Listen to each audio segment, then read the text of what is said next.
Guys, welcome to the richest city of China. With a population of 25 million people, this mega city in less than 30 years became the financial heart of China. So this one is the most expensive real estate real estate residences in Shanghai, where all the celebrities and rich people live. 360,000, like 40,000 US dollar. 40,000 US dollar per square meter. That's crazy. But how did Shanghai become the richest city in China?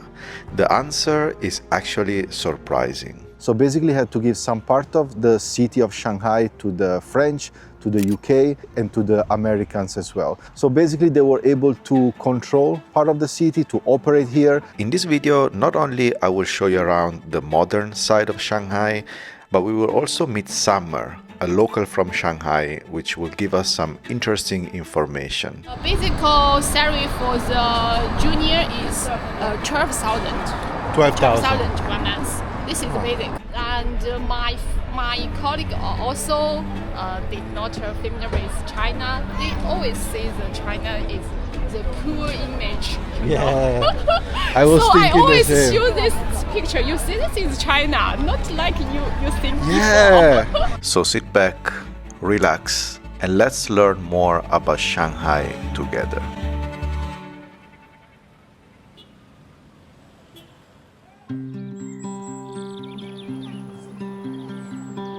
Good morning guys from Shanghai, the richest city of China and one of the most modern and most fascinating cities in the world. It's my second time here and I really like this city. And in today's video, I want to share with you how Shanghai has transformed completely in the past 100 years and in particular how it became the richest city of China and one of the most powerful cities in the world just in the past 30 years. They call it the 30-year miracle and I will share with you what happened. Let's begin this video by going to the Bund, which is one of the main attractions here in Shanghai. I need to meet someone over there, so I'll introduce it to you.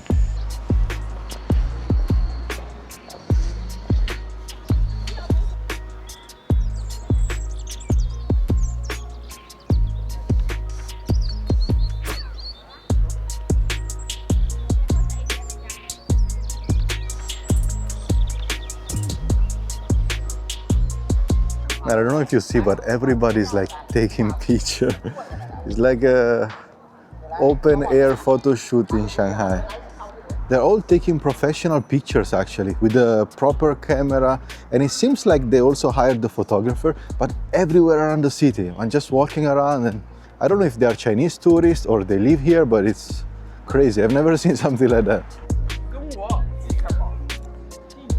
So guys, we made it to the Bund, which is probably the main attraction here in Shanghai. All the tourists like to come here. And what is characteristic about the Bund is those European buildings. Like the architecture is very British, very French, very European. And there is a reason why. And that's the story that I want to tell you about how Shanghai became so rich and so modern in the past 100 years.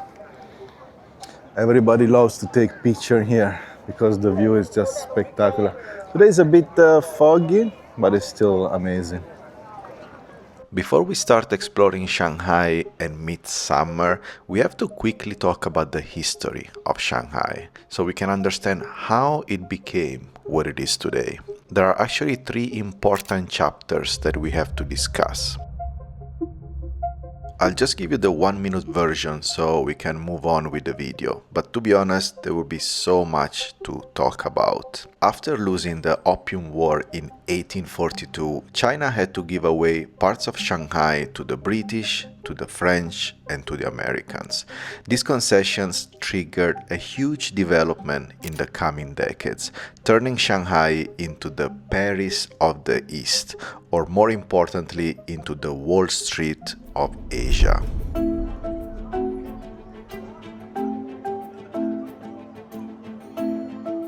In the 1920s, this little strip on the river, the Bund, became kind of the financial center. They started to build this modern building. I mean, back then they were very modern. And all the banks, all the international banks basically moved here. So this area very quickly, just within few years, became the financial heart of Asia. If you wanted to do business in Asia, you had to come here to Shanghai, in particular to the Bund.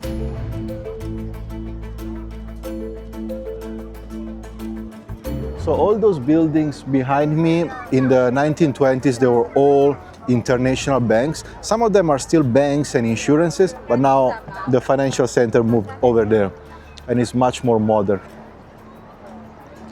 It's very interesting because back in the days, in 1920s, those buildings were considered very modern for that day. You know, it was like super new technology and super new and modern architecture. Now they kind of look historical and old, while the other side now looks super modern for being in 2026.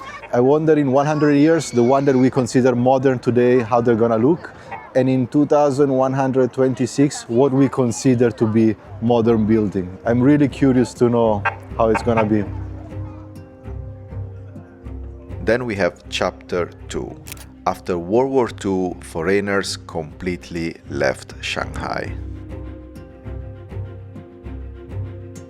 The French, the British, the Americans, and especially the Japanese, all gone, finally marking the end of what the Chinese call the century of humiliation, and communism took charge.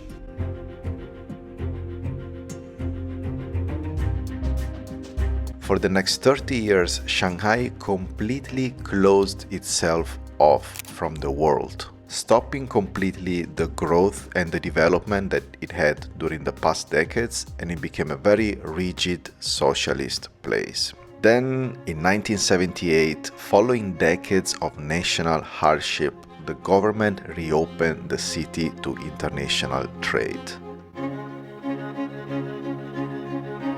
And that set the stage for the chapter 3, which is the Pudong Miracle, or also known as the 30-year miracle. It started in 1978, but the real miracle began in 1990. And to be honest, this is the brightest and most powerful chapter for Shanghai. That's how Shanghai became the richest city of China. But I will actually keep you hanging, and I will tell you about the 30-year miracle later on in the video. First, let's meet Summer and let's ask her how is life in Shanghai now in 2026. So guys, I'm here with Summer. Yes. Hello everyone, my name is Summer. And you live in Shanghai? Yes, I'm living in Shanghai. How many years? 10 years. 10 years. Yes, I learning in here, and when I graduate from my university, I work in here. Mm-hmm. Yes, so almost 10 years. What do you do here, if I can ask? Finance. Oh, finance. Yes. Okay. Many people do finance in Shanghai. Yes, lots of, especially the girls Yeah. do the finance work. Right, right. You work this side or this side of the city? My first job, I work in this, you know, this building? Uh-huh. This is the Bund Center as an auditor in Deloitte. All right. Deloitte located here. Yeah. It's my first job. Now my work far away from here. But lots of finance people, especially the bank, lots of located here. Yeah. This is the center. Before I ask Summer about cost of living and salaries in Shanghai, let me tell you one thing that you absolutely must have before coming to China, and that's an eSIM. I personally use Airalo, which is also the sponsor of this video, and every time I come to China, it's my 4th time now. I always have a wonderful time because I don't have to worry about my phone and my internet connection. You just download the app before you catch the flight. I'll put the link in the description, or you can scan this QR code right here. You choose the eSIM package for your destination. In my case now it's China. You activate the eSIM, and as soon as you land, you immediately have internet on your phone. And let me tell you that in China especially, it's so important because without data data, you cannot basically function here. You cannot live because you pay literally everything with your phone. You order your food, public transportations, taxes, everything. So it's a must. If you download the app and you use the code Gabi, G-A-B-I, you get $3 off of your first eSIM. But now let's go back with Summer to understand more about Shanghai.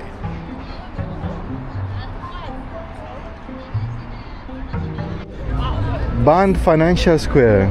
It's Italy sculpture. Oh yeah, Italian. Arturo Ugo di Modica. Wow. So you were saying that you worked 4 months in Africa. Yes, and my colleague also did not familiar with China. They always say that China is the poor image. Yeah. I was so I thinking always the same. show this picture. You see, this is China, not like you think. Yeah. You know, I was thinking the same before coming to China. That it's Yes. poor and Yes. pollution, Yes. factories everywhere. Yes. And then you come here and it's like, Yeah, so I always tell my colleague, maybe you should come to China. I will get you to show how Shanghai is.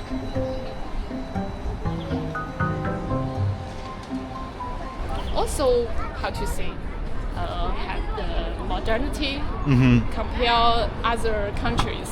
Yeah. Because I go to other countries, I feel maybe China more stable and more, how to say, more convenient. And even though when the night you go on the street alone, it's safety. yeah. I remember when I work in Africa, if you want to go outside to buy something, I need the security beside me. Yeah. Where in Africa did you work? The West country, the Mali, you know. Mali. Oh wow. That's a bit intense, no? Yes, Yeah. Not so safe. yes. But actually, you don't need to go to Mali to feel unsafe at night. Just try to walk at night in London or Paris or Milan, and you will probably have a similar experience. Unfortunately, those European cities used to be safe, but things are quickly changing in Europe. I must say that Shanghai and China in general is extremely safe. And I would say many cities and many countries around Asia. If I'm thinking about Korea or Japan or Thailand, Asia is pretty safe compared to the rest of the world. And Summer, can I ask you about the cost of living in Shanghai, just to get an idea? I think it depends yourself. Yeah. It depends yourself. If you every day just eating outside, and if you work in here, this place, and maybe every day you have to spend 100 renminbi Yeah. to Per day. to just for eating. Right. But for me, every day I will eat my company's dining, so it's free. Ah, okay. And when the weekend, I will make some steaming dumpling and storage in my drink maybe. So for me, every day just 50 RMB is okay. Per day. Yeah, per day. Per day. Yeah. Yeah. Because Yeah. for me, I want to save more for retirement early. Okay. So I need to save it. You need to save. Yes. So it depends you. If you like enjoy the life, there's no limit. So it's very interesting because, as we said, Shanghai is the most expensive city of China, but surprisingly, it's also very affordable. I mean, as Summer said, it's really up to you. As you can see here, I'm showing some of the costs to live in Shanghai, and the average rent for a one-bedroom apartment is $880, but this is in the city center. You can easily rent a one-bedroom apartment in Shanghai just outside and then use the public transportation for $400 or $500 per month. Public transportation is pretty cheap, so you can move around easily. And overall, I will say, yeah, if you come as a tourist to Shanghai, it can be pretty expensive. But as you can see, if you live here and you know how to budget and you want to live like in an affordable way, you can definitely do that.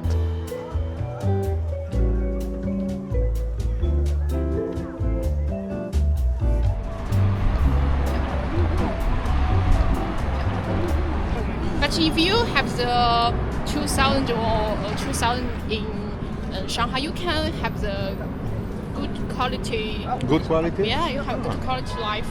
If you don't want to buy the house, Yeah. if you don't mortgage, Yeah. pay the mortgage, you can live better. Right. So what is the average salary? I mean, let's say different levels. I think the basic, the government has the basic requirement that the basic salary is 25. This is the basic. You can't. You cannot go lower. Yes, because it's government. Minimum Yes. wage. And then like an average office job, let's say. How much is it? Before I work in the consultant company, like the Deloitte and the PwC, Yeah. and the basic salary for the junior is 12,000. 12,000. 12,000 per month. This is the basic. Yeah. Starting And from it 12,000. depends on your banners. Yeah. Every year's banners. I'm showing here some more data about the salaries in Shanghai. They kind of remind me of the salaries in Europe in a way, but the difference is that in Europe the cost of living is much higher. For example, in a city like Milan or Barcelona or Paris, man, just in rent and food and utilities, it's really hard to survive in those European cities. But if you're from China or ideally you live in Shanghai, let me know your comments down below and maybe share your experience and your opinion. That's really the best way for us to learn about the direct experience of the people. So Summer was smart enough to make a booking to enter the exhibition. It's kind of a Louis Vuitton exhibition, so we're gonna cut the line. Honestly, at the beginning I was like a Louis Vuitton exhibition, I'm not really into it. But now that I see the ship, the massive boat, it looks very interesting.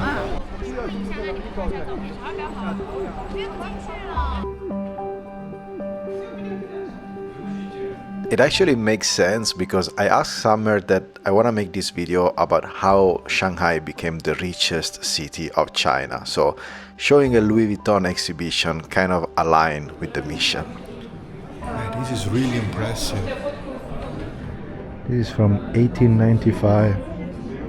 But keep in mind that I still haven't told you the story of the 30-year miracle.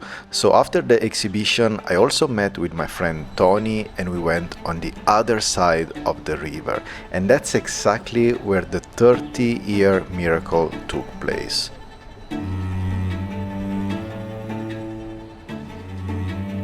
So I guess this is the right time now to tell you the third chapter of the story. It's close.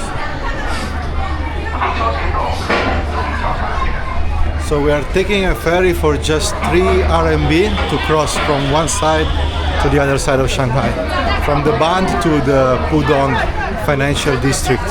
So in 1990, China, Beijing in particular, gave the final green light to develop Pudong. Pudong basically is this area just right across the river. Until that time, the Pudong area was completely empty, was just like a farmland. And all of a sudden they start to develop futuristic buildings, skyscrapers, corporations, investment banks, shopping malls, luxury residences, and that's when Shanghai became the richest city of China and the global powerhouse that we know today. Just in 2025, Shanghai's GDP was 840 billion US dollar. Just to give you an idea, if Shanghai were its own country, it would have a larger economy than nations like Sweden or Thailand. So this kind of gives you an idea how big and how powerful Shanghai is. Lots of the celebrity and the richest people living here. How much? 260. 360. It's like 40,000. Whoa. 360,000 RMB per square meter, these residences here. Some of the most expensive condos in Shanghai, or probably the most expensive one. So if everyone see your video want to buy house in here can contact me. Please contact our contact me. I just new real estate. I just charge 0% percentage. So Summer This is sounds value.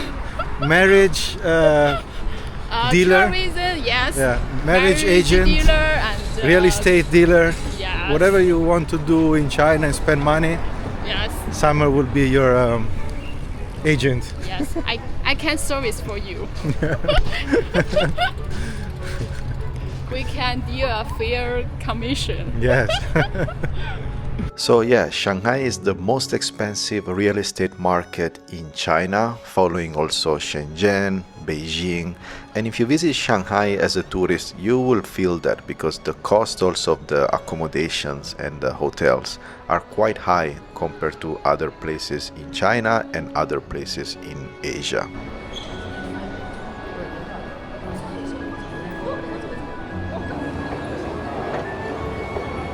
This one, guys, is called IFC Mall, and it's probably the most luxurious shopping mall in Shanghai. It's inside the IFC residence, and there is also the Ritz-Carlton hotel inside here.